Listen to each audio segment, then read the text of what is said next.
अगला बड़ा और मच अवेटेड टूर्नामेंट है चैंपियंस ट्रॉफी 2025। अभी इस इवेंट को लेकर बीसीसीआई और पीसीबी आमने सामने है, लेकिन मैं आज आपको लिखकर गारंटी दे रहा हूं कि चैंपियंस ट्रॉफी 2025 होगी और भारत और पाकिस्तान का मुकाबला भी होगा। और आज हम इस वीडियो में बात करने वाले हैं India 11 versus Pakistan 11 champions trophy में कौन होगी ज्यादा दमदार। 12:31। हाल ही में पाकिस्तान ने ऑस्ट्रेलिया को ऑस्ट्रेलिया में जाके ओडीआई सीरीज में हराया।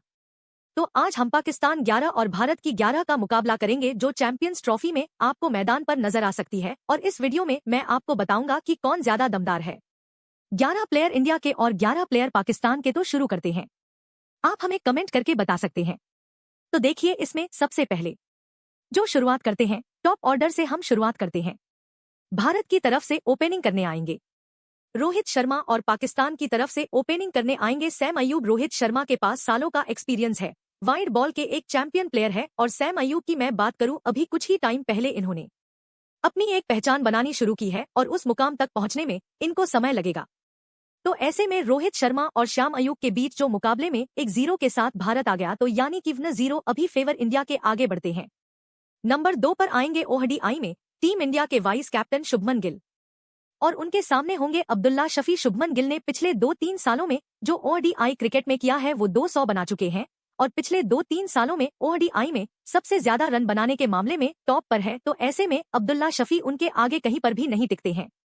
हालांकि अब्दुल्ला भी अच्छे प्लेयर है और इन्होंने ऑस्ट्रेलिया में जो सीरीज हुई वहां पर ठीक ठाक परफॉर्मेंस किया है, लेकिन शुभमन गिल इस रेस में उनसे काफी आगे हैं। तो फिलहाल 2-0 इन फेवर ऑफ इंडिया। अब आगे बढ़ते हैं, तो नंबर 3 पर हिंदुस्तान की तरफ से है विराट कोहली और पाकिस्तान की तरफ से है बाबर आजम। जब मुकाबला विराट और बाबर के बीच होगा तो सवाल की कोई बात ही नहीं है। पॉइंट बिना बात किए हम विराट कोहली को दे देते हैं। तो 3-0 से हिंदुस्तान इस रेस में आगे है। आप अगर इंडियन हैं तो आप अपनी राय बता सकते हैं, अगर आप पाकिस्तानी हैं तो आप भी अपनी राय बता सकते हैं। अभी तक 3-0 इन फेवर ऑफ हिंदुस्तान। आगे बढ़ते हैं, श्रेयस अय्यर वर्सेस मोहम्मद रिजवान। पाकिस्तान के कप्तान और श्रेयस अय्यर की मैं जो बात करूं, 2023 वर्ल्ड कप बहुत अच्छा गया था, लेकिन उसके बाद से श्रेयस अय्यर इंटरनेशनल सेटअप से काफी ज्यादा दूर हो गए हैं। डोमेस्टिक क्रिकेट में रन बना रहे हैं, लेकिन इंडियन टीम में ज्यादा मैचेस भी नहीं मिले और जो मैचेस खेले उसमें उनका परफॉर्मेंस ज्यादा शानदार नहीं था।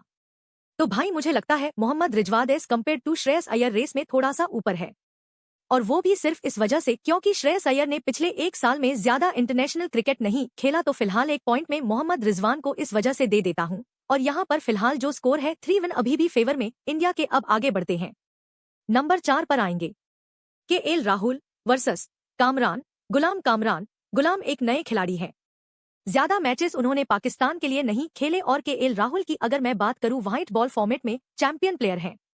2023 वर्ल्ड कप में इनके बहुत रन आए थे, लेकिन उसके बाद से इनका भी वो श्रेयस अय्यर वाला ही हाल है। ये भी कुछ बहुत ज्यादा कमाल नहीं कर पाए, लेकिन फिर भी कामरान गुलाम से बेहतर प्लेयर हैं। तो फिलहाल 4 इन फेवर ऑफ हिंदुस्तान। आगे बढ़ते हैं, यहाँ पर हार्दिक पांड्या और सलमान आगा के बीच कोई मुकाबला ही नहीं है। हार्दिक पांड्या बड़े मैच के बहुत बड़े खिलाड़ी हैं, एक ऑलराउंडर है, एक मैच विनर है। बड़े मैच विनर है सलमान आगा, अभी तक वो मुकाम हासिल नहीं कर पाए हैं। तो 5 इन फेवर ऑफ हिंदुस्तान। अब आगे बढ़ते हैं, यहाँ पर आते हैं रविंद्र जडेजा और इरफान खान। इरफान खान बहुत ही नए प्लेयर, एक यंगस्टर है, अभी कुछ इनकी पहचान नहीं बना पाए हैं। तो हमें रविंद्र जडेजा का एक मुकाम है, वो चैंपियन प्लेयर है, एक चैंपियन ऑन लॉन्डर है। तो यहाँ पर भी मुझे लग रहा है कि ये फेवर में देना होगा मुझे रविंद्र जडेजा की। तो अभी तक क्या हमारा जो रिजल्ट था, हमारा रिजल्ट था 5 in favour of India, 6 in favour of Hindustan. आगे बढ़ते हैं, वाशिंगटन सुंदर और शाहीन अफरीदी। तो यहाँ पर मुझे लगता है शाहीन अफरीदी, जी हाँ, शाहीन अफरीदी ये पॉइंट ले जाएंगे और इस पॉइंट में वाशिंगटन सुंदर थोड़ा पीछे रह जाएंगे। मेरे हिसाब से वाशिंगटन सुंदर खेलना चाहिए, आपके हिसाब से कौन खेले। 4:29।